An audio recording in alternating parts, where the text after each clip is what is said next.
So good evening, sir. Good evening, everyone. So our group is going to present about the dual cycle. So for the history, the oil engine was created on 1888. That was developed by Herbert Arkwright Stewart and Rudolf Diesel. Diesel used this principle and developed basis of dual combustion engine. And dual cycle was first introduced by an engineer named Gustav Trinkler. In this cycle, part of the heat addition is at constant volume, which is the isochloric, and at constant pressure, which is isobaric. And the name dual cycle is derived from the fact that if it is an integration of both the Otto and diesel cycle or combination nilang duha. So dual cycle or limited pressure cycle is a thermodynamic cycle that combines the Otto cycle and the diesel cycle. So the ideal dual combustion cycle consists of two reversible adiabatic or isentropic, two constant volume, and a constant pressure processes. So these processes are represented on a PV diagram ngayong nakita karon og ang TS diagram. So PV means pressure, volume, and TS temperature entropy. Mo ni siya ang inyong nakita karon sa presentation. Mo ni siya ang graph or ang diagram.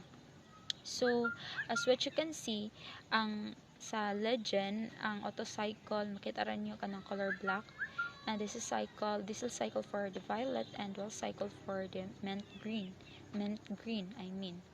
So um same, all the cycles start from the same initial state 1, and the air is compressed to the same state 2 as compression ratio is the same, and it is observed that addition of heat at constant volume, which is ang Otto cycle, results in highest maximum temperature and pressure, and while the same amount of heat addition at constant pressure or diesel cycle results in lowest maximum temperature and pressure. So values for dual cycle lie between the Otto cycle and diesel cycle.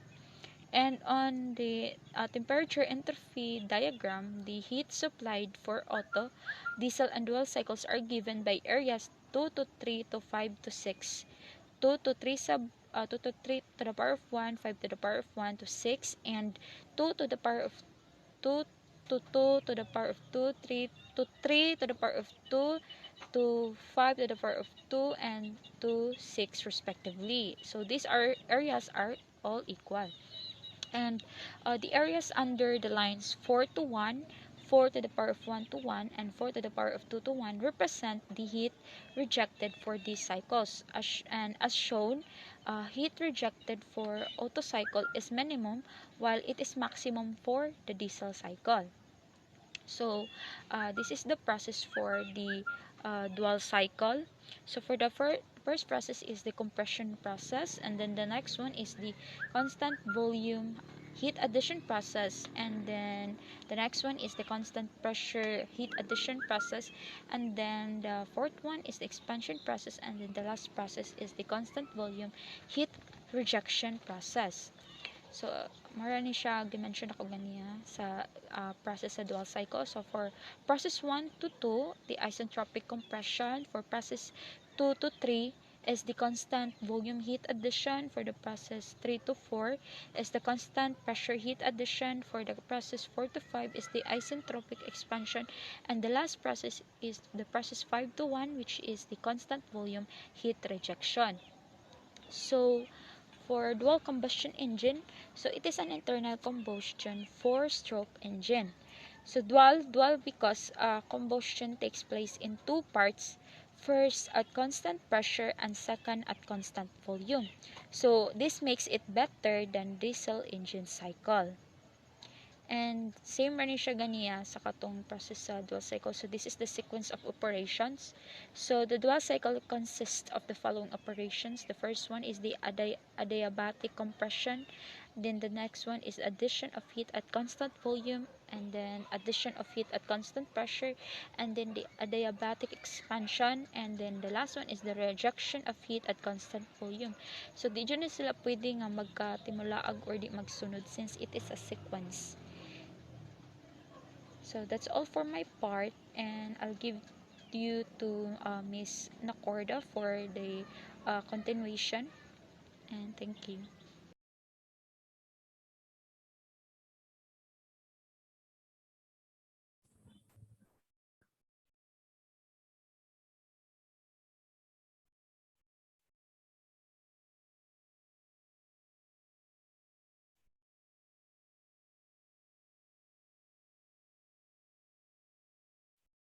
So now let's go to efficiency. So engine efficiency of thermal engines is the relationship between the total energy contained in the fuel and the amount of energy used to perform useful work. So from the first law of thermodynamics, Q or heat transfer or absorb equals delta U plus work. So delta work equals Q1 minus Q2. So the efficiency of engine is defined as efficiency equals output over input. So the efficiency of engine is defined as useful work done to the heat provided.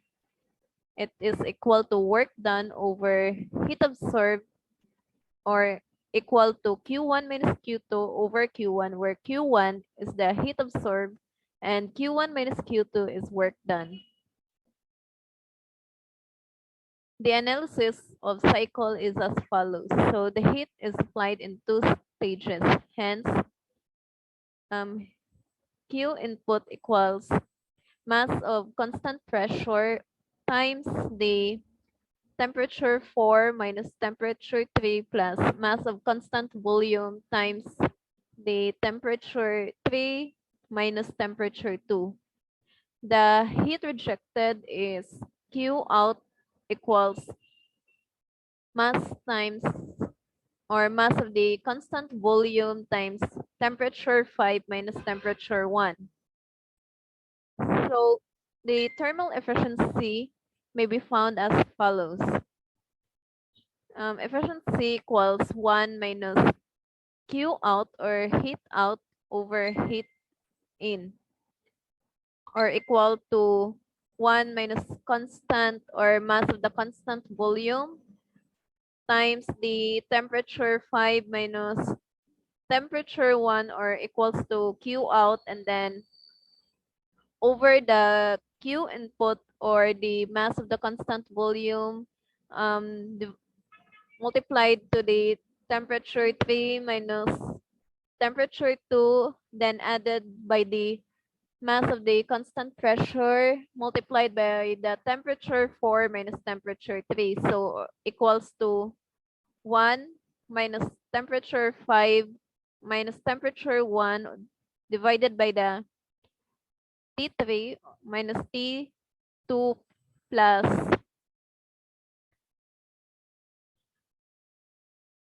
T4 minus T3.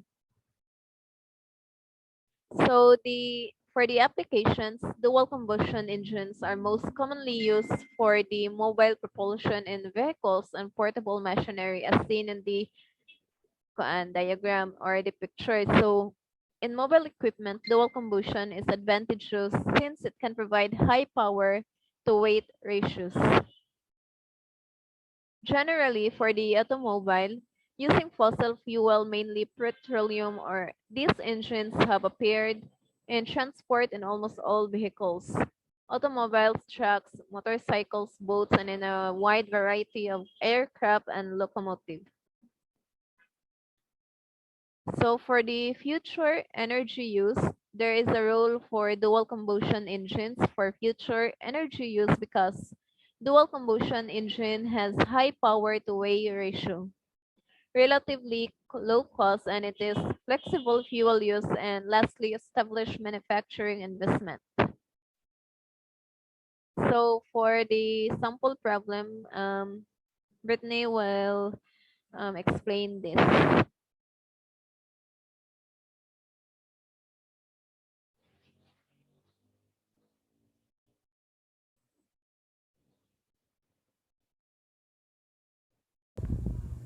Example problem. Work sample number 1. In a dual combustion cycle, the compression starts from 1 bar and 20 degrees Celsius. So the compression ratio is 18 over 1 and the cut ratio is 1.15. The maximum cycle pressure is 1360 K. The total heat input is 1 kJ per cycle, so calculate the following. What we need to know is first the thermal efficiency of the cycle, second is the network output per cycle. So check that the efficiency does not contravene the Carnot principle. So the solution, known data were R T1 equals 20 plus 273 equals 293 K. The hottest temperature is T sub 4 equals 1360 K. B equals 1.15. R sub V equals 18, Y equals 1.4, T sub 2 equals T sub 1, R sub V to the power of Y minus 1 equals 293 times 18 to the power of 0.4 equals 931 K. So T sub 3 equals V sub 3 times T sub 4 divided by V sub 4 equals T sub 4 divided by B. So equals 1360 divided by 1.15 equals 1183K. So T sub 2 equals 931K and T sub 3 equals 1183K. P sub 3 divided by P sub 2 equals K equals T to the T sub 3 divided by T sub 2 equals 1.27. So here are you need to substitute all the data that were found in the given data as well as those data that were calculated for the past slide, with the past slide rather. So n equals 0.68 or 68%. So W net equals n times Q sub n equals 0.68 times 1 equals 0.68 kJ per cycle. So the Carnot efficiency should be higher. N equals 1 minus T sub cold divided by T sub hot equals 1 minus 293 divided by 1360 equals 0.785. So the figure of 0.68 is lower, so the Carnot principle has not been contravened.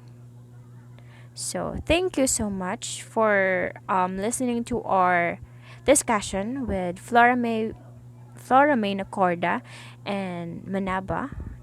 Also, yours truly, Brittany Blair C. Lugatiman. Thank you and have a great night.